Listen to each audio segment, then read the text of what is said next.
WWE के 5 ऐसे wrestler जिन्होंने मौत को चकमा दिया।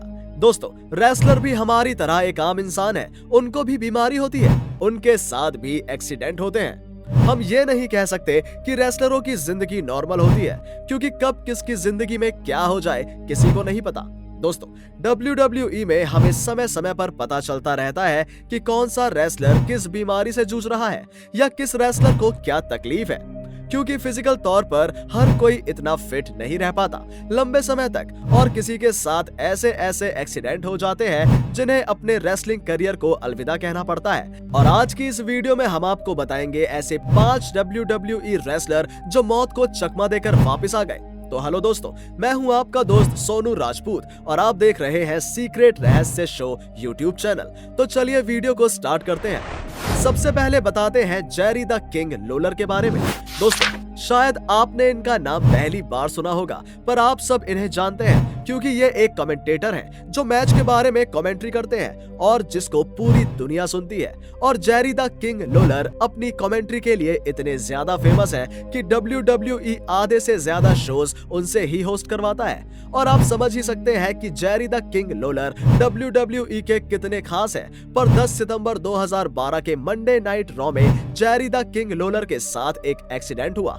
वो जब मैच के बारे में कमेंट्री कर रहे थे तो कमेंट्री करते करते नीचे बैठ गए। सभी को लगा कि वो कुछ फिट नहीं है या उनको कुछ हो गया है, मगर जब डॉक्टर्स की टीम आई और उनको लेकर गई हॉस्पिटल में, तब पता चला कि जेरी द किंग लॉलर को हार्ट अटैक आया है। और डॉक्टरों का कहना था कि अगर 20 मिनट भी और लेट हो जाते तो जेरी द किंग लॉलर की वहीं डेथ हो जाती, मगर भगवान की वजह से वो बच गए और 2 महीने के ट्रीटमेंट के बाद वो WWE में वापस नजर आए। दूसरे नंबर पर है गोल्ड डस्ट।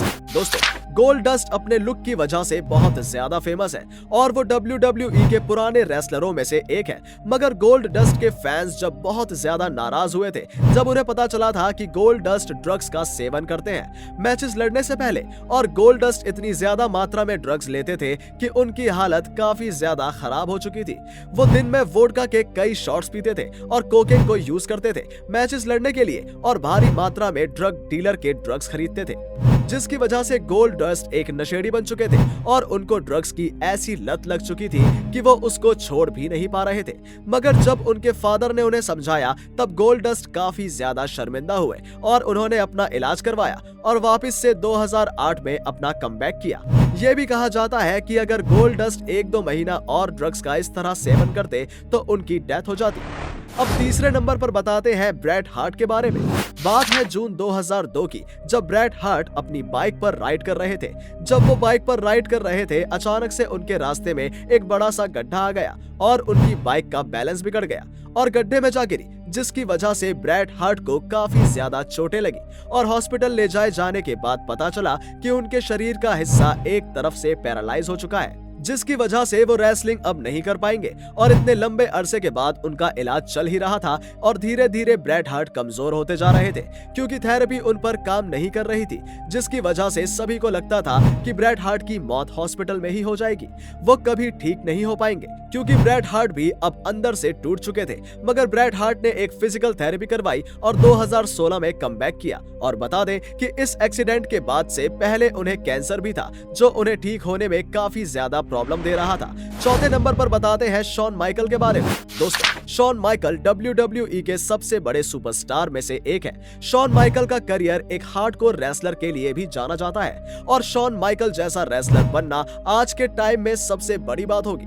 मगर एक टाइम में शॉन माइकल भी ड्रग एडिक्ट हो चुके थे। वो काफी ज्यादा मात्रा में ड्रग्स का सेवन करने लगे थे, जिसकी वजह से वो अपने आप से भी परेशान थे, मगर छोड़ नहीं पा रहे थे। शॉन माइकल डिप्रेशन में भी चले गए थे और उन्हें काफी ज्यादा एंजाइटी भी होने लगी थी। मगर शॉन माइकल इस लत को किसी न किसी तरह छोड़ना चाहते थे। उनकी एक ऑटोबायोग्राफी से पता चला कि एक दिन उनका बेटा अपनी मम्मी से पूछता है कि मम्मी, पापा इतने घंटों तक कैसे सोते रहते हैं जबकि सुबह हो चुकी है। ये बातें शॉन माइकल सुन रहा था, जिसकी वजह से उन्होंने दृढ़ निश्चय बनाया और इससे नशे की लत को छोड़ा।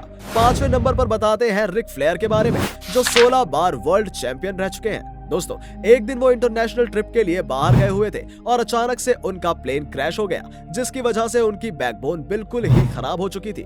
उनकी बैक में बहुत ज्यादा चोट आई थी और डॉक्टर ने कहा था कि तुम अब रेसलिंग नहीं कर पाओगे।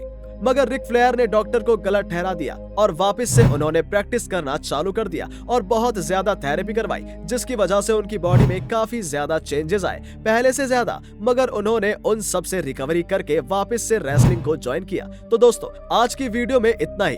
आपको वीडियो कैसी लगी कमेंट सेक्शन में कमेंट करके जरूर बताइएगा, और अगर ऐसी और भी वीडियोस आप देखना चाहते हैं तो चैनल को सब्सक्राइब जरूर कर लीजिएगा। तो मिलते हैं नेक्स्ट वीडियो में, तब तक के लिए बाय बाय।